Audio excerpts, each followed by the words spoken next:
Operations on functions: sum, difference, product, and quotient. What are they? Functions are a relation from a set of inputs to a set of outputs, where each input maps to exactly one output. Why? Help sort different lists on social media, including friends list. Interesting fact: toads will hibernate throughout the winter months. Now, let's take a look at the four operations.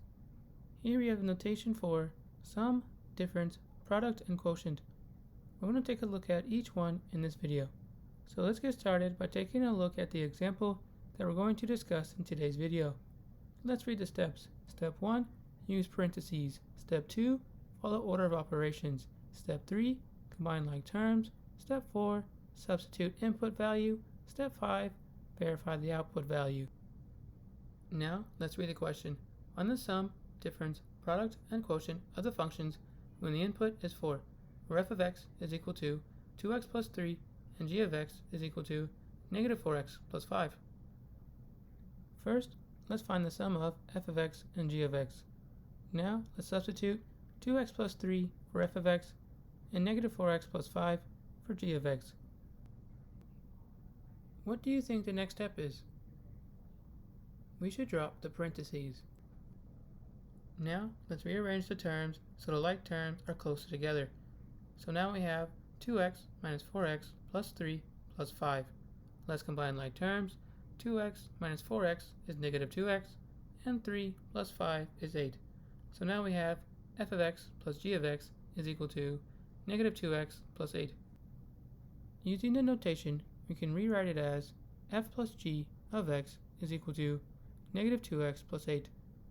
Now, let's substitute our input value 4 into the function.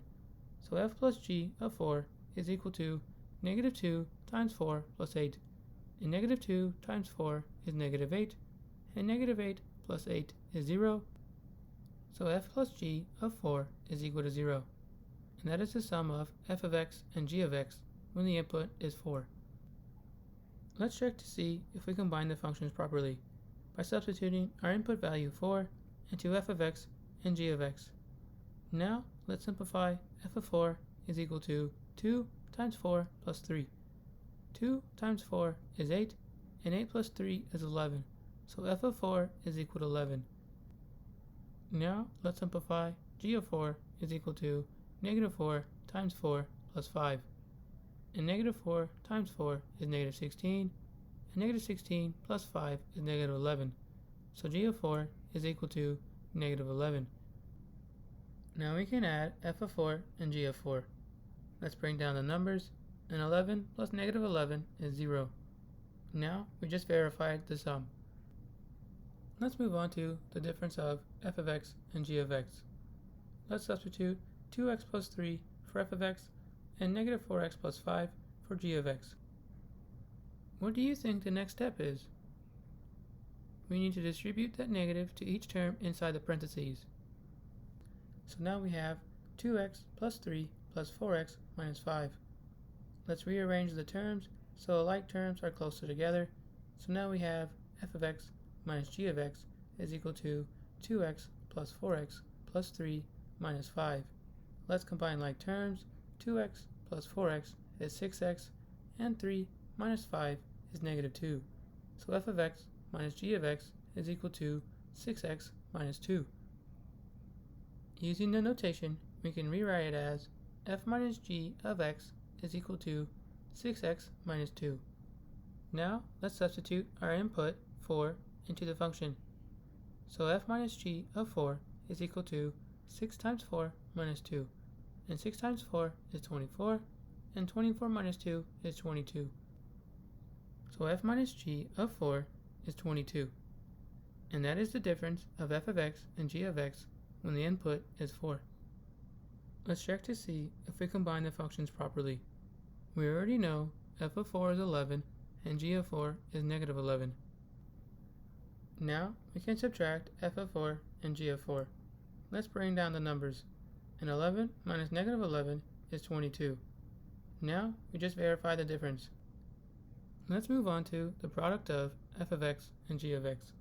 Let's substitute 2x plus 3 for f of x and negative 4x plus 5 for g of x.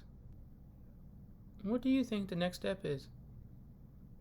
We need to multiply the two binomials, and the result is negative 8x squared plus 10x minus 12x plus 15. Let's combine like terms. 10x minus 12x is negative 2x. So now we have f of x times g of x is equal to negative 8x squared minus 2x plus 15. Using the notation, we can rewrite it as f times g of x is equal to negative 8x squared minus 2x plus 15. Now, let's substitute our input value 4 into the function.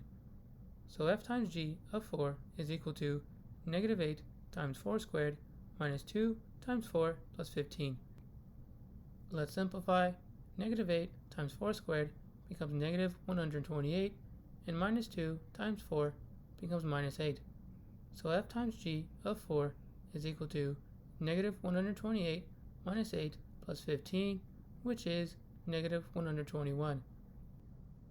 So f times g of 4 is equal to negative 121, and that is the product of f of x and g of x when the input is 4. Let's check to see if we combine the functions properly. We already know f of 4 is equal to 11, and g of 4 is equal to negative 11. Now we can find the product of f of 4 and g of 4.